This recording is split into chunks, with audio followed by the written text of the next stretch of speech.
नंदी वैश्य और भक्त किरात की अद्भुत कहानी। बहुत समय पहले देवभूमि काशी के समीप एक नगरी थी जो जंगलों से घिरी हुई थी। इसी नगरी में नंदी नाम के एक धनिक वैश्य रहते थे। वे धर्म कर्म में विश्वास करते थे और श्रद्धा भक्ति भाव से भगवान का चिंतन करते थे। उनका नियम था कि वे जंगल के मंदिर में प्रतिदिन पूजा करने जाते थे, दान करते, गरीबों की सहायता करते। एक दिन की बात है, एक शिकारी उस मंदिर के समीप से गुजर रहा था। दोपहर की धूप तन जला रही थी। मंदिर के प्रांगण में छायादार वृक्ष और स्वच्छ सरोवर देखकर वह वहीं ठहर गया। तभी उसकी दृष्टि भगवान की मूर्ति पर पड़ी तो एकटक वह उस दिव्य स्वरूप में खो गया। जाने कहां से उसके अंतर मन में प्रेरणा हुई कि वह भगवान की पूजा करे। वह उठा और वहीं एक बेलपत्र पड़ा था, उसे उठा लिया और अंदर पहुंचा। बेलपत्र को वहीं रखकर वह सरोवर में से अंजलि भर पानी लाया और पानी से स्नान कराकर उसने बेलपत्र चढ़ा दिया। फिर अपनी बुद्धि के अनुसार अपनी हथेली दांतों से काटकर रक्त चढ़ा दिया। पूजा से निवृत्त होकर वह पेड़ के नीचे लेटा तो उसे भूख प्यास नहीं लग रही थी, जबकि वह सुबह का भूखा था। इसे भगवान का ही चमत्कार समझकर उसने रोज वहां आकर पूजा करने का निश्चय किया। दूसरे दिन प्रातःकाल नंदी वैश्य पूजा करने आए। मंदिर में सड़ा हुआ बेलपत्र और खून के छींटे देखकर वह अवाक रह गए। यह अमंगलकारी कार्य किसने किया है? ऐसा भ्रष्ट विघ्न पहले तो कभी नहीं हुआ। अवश्य मेरी पूजा में कोई त्रुटि रह गई है। ऐसा सोचकर उन्होंने मंदिर को धो पोंछ कर स्वच्छ किया और अपनी पूजा की। तत्पश्चात घर लौटकर अपने पुरोहित को यह सब बताया। अवश्य कोई दुष्ट जंगली होगा। कल मैं स्वयं चलूंगा और उसे डांटूंगा कि ऐसा अनर्थ करने से महादेव रुष्ट हो जाएंगे। पुरोहित ने कहा। अगले दिन दोनों पूजा सामग्री लेकर मंदिर पहुंचे। वहां कल जैसी ही स्थिति आज भी थी। नंदी वैश्य और पुरोहित ने मंदिर को फिर साफ किया और शिव के महामंत्र का जाप किया। वेद मंत्रों की धुन से आसपास का वातावरण गूंज उठा, परंतु दोनों की दृष्टि मंदिर आने वाले मार्ग पर लगी थी। शिकारी दोपहर के समय आ गया।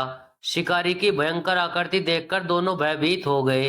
ऐसे खूंखार मानव से जो राक्षस समान लग रहा था, डर जाना स्वाभाविक था। दोनों ही भगवान रुद्र की विशाल मूर्ति के पीछे जा छिपे। उनकी आंखों के समक्ष ही उस जंगली ने उनकी पूजा नष्ट भ्रष्ट कर दी और अपनी पूजा शुरू की।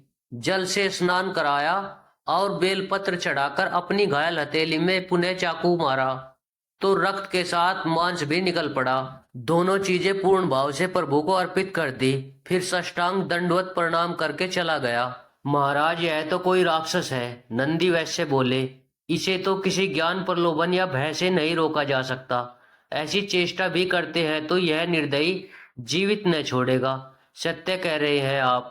यह मूर्ख है तो क्या करें? भगवान को यूं ही अपवित्र होने के लिए छोड़ दें? नहीं, इस समस्या का एक ही उपचार है। मूर्ति को यहाँ से ले चलो और अपने घर में स्थापित करो। दोनों ने यही निर्णय किया और घर लौट आए। नंदी वैश्य ने आधा दर्जन मजदूर लिए और बैलगाड़ी में बैठकर मंदिर जा पहुंचा। एक दुष्ट जंगली मंदिर को अपवित्र करता है, समझाने पर भी नहीं मानता, इसलिए मूर्ति को घर ले चलो। नंदी ने अपने मजदूरों से कहा। तत्काल मूर्ति को उखाड़ लिया गया और बैलगाड़ी में लादकर नगर में लाया गया। नंदी वैश्य ने पूर्ण विधि विधान से मूर्ति को वेद मंत्रोच्चारण के साथ अपने घर में स्थापित किया। रात भर मूर्ति के समक्ष भजन कीर्तन होता रहा। दूसरे दिन शिकारी किरात अपने निर्धारित समय पर पूजा करने पहुंचा तो मूर्ति को वहां न देखकर सन्न रह गया। ये भगवान कहाँ गए? लगता है कि कहीं छुप गए। शिकारी ने मंदिर का कोना कोना छान मारा। भगवान वहां कहीं भी न थे। वह वहीं बैठकर जोर जोर से रोने लगा। हे शंभो! वह भाव विह्वल होकर रोने लगा। मुझे क्यों त्याग दिया भगवान? मुझसे क्या भूल हो गई है जो आप इस तरह मुझे छोड़कर चले गए? मैंने तो कोई अपराध नहीं किया। यदि भूलवश कोई अपराध हो भी गया है तो मुझे क्षमा कर दो शंभो। मैं आपकी पूजा के लिए व्याकुल हूँ। भगवान वहां होते तब तो उत्तर देते। शिकारी ने उस मूर्ति स्थल को ही भगवान की संज्ञा दी और अपनी पूजा प्रारंभ कर दी। हे जगन्नाथ, बिना आराध्य के कैसी पूजा। परंतु मैं विवश हूँ, मेरा आवेग नहीं रुकता। मेरी यह पूजा स्वीकार करो और तत्पश्चात मैं अपने प्राण त्याग दूंगा, क्योंकि बिना स्वामी के दास कैसे जीवित रह सकता है। उसने बिल्व पत्र और जल चढ़ाकर अपने हाथ से मांस काटकर रक्त सहित उसी स्थान पर समर्पित कर दिया जहाँ पहले मूर्ति थी।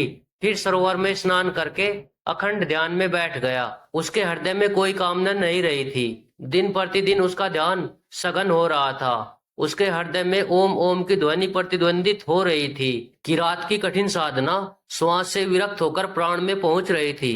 कैलाशवासी महादेव अपनी समाधि में लीन थे। जब भक्त की प्राण युक्त पुकार उनके मर्म हृदय से टकराई तो भगवान भोलेनाथ ने समाधि छोड़ दी और दिव्य दृष्टि से चहुं ओर देखा। किरात को निष्काम भक्ति करते देखा तो दौड़े उसके समक्ष पहुंचे। वत्स, आंखें खोलो, मैं तुम्हारे समक्ष हूँ। तुम्हारे कठिन तप और भक्ति भाव से मैं अति प्रसन्न हूँ। तुम अपनी अभिलाषा व्यक्त करो। भगवान रुद्र ने प्रेम पूर्वक कहा। किरात ने आंखें खोली तो समक्ष अपने आराध्य को देखा। भगवान, वह विहल होकर उनके चरणों से लिपट गया। आपने दर्शन देकर मुझे कृतार्थ किया। मैं सिर्फ इतनी अभिलाषा रखता हूँ कि मैं सदैव आपके ध्यान, भक्ति और सेवा में निरत रहूं। तथास्तु, आज से तुम मेरे पार्षद हुए। मैं तुम्हें अपनी सेवा में लेता हूँ। किरात प्रसन्नता से नाच उठा।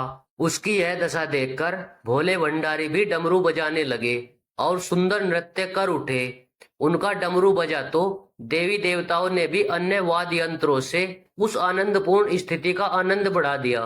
तीनों लोकों में ओम ओम की प्रतिध्वनि हो रही थी। शंख, मृदंग, ढोलक इत्यादि की सुरीली लय से सर्वत्र आनंद उमड़ उठा। शिव भक्तों में तो जैसे आनंद की बाढ़ आ गई। चहुं ओर बम भोले गुंजायमान हो रहा था। नंदी वैश्य भी अपने घर में बैठे थे। जब उन्होंने सुना कि जंगल वाले मंदिर पर स्वयं देवादि देव डमरू बजाकर नृत्य कर रहे हैं तो वह नंगे पांव ही दौड़ते चले गए। मंदिर पर अपार भीड़ एकत्र थी। कितना व्यंगम दृश्य था। नंदी वैश्य ने किरात को भगवान शंकर के साथ नृत्य करते देखा तो उन्हें आश्चर्य के साथ किरात के प्रति अपने पूर्व विचारों पर क्षोभ हुआ। मैं कितना अधम हूँ जो भगवान के प्यारे भक्त को अपशब्द कहता था। मैंने ही उसे उसके आराध्य की पूजा न करने देने का निष्फल प्रयास किया। नंदी वैश्य दौड़कर किरात के चरणों से लिपट गए। हे महात्मन, मेरा अपराध क्षमा करो। मैंने ही भगवान की मूर्ति को ले जाने का अपराध किया। मैं अधम हूँ, मुझे क्षमा करो। उठो मेरे प्रेरक। किरात ने नंदी को उठाया। तुम्हारी ही कृपा से तो मुझ जैसे अबुद्धि को भगवान के साक्षात दर्शन हुए। मैं तुम्हारा ऋणी हूँ। तुम महान हो भक्त, तुम्हारी भक्ति श्रेष्ठ है। अब तुम ही मेरा उद्धार कर सकते हो। मैं तुम्हारी शरण में हूँ। किरात ने उन्हें भोलेनाथ के समक्ष प्रस्तुत किया। भोलेनाथ ने कहा, यह कौन है? मैं इसे नहीं पहचानता। नाथ, यह आपके परम भक्त है, प्रतिदिन आपकी पूजा करते हैं। मुझे स्मरण नहीं, मुझे तो केवल तुम ही याद हो। तुम ही मेरे प्रिय हो। मैं तो उनका मित्र हूँ जो निष्काम हृदय से मेरा सुमिरन करते हैं। हे जगत पिता, मैं आपका भक्त हूँ और आप मेरे गुरु हैं, मित्र हैं। आपने मुझे स्वीकार किया, इन्हें भी स्वीकार कीजिए।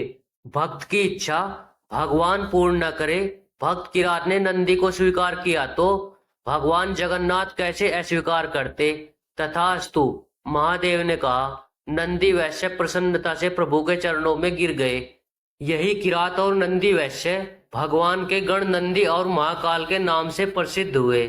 दोस्तों, अगर आपको हमारी कहानी पसंद आई हो तो इसे लाइक करके चैनल को सब्सक्राइब कर लें, जिससे हमारी हर आने वाली वीडियो का संदेश आप तक पहुंचता रहे। तो मिलते हैं किसी अगली कहानी में। तब तक के लिए हर हर महादेव।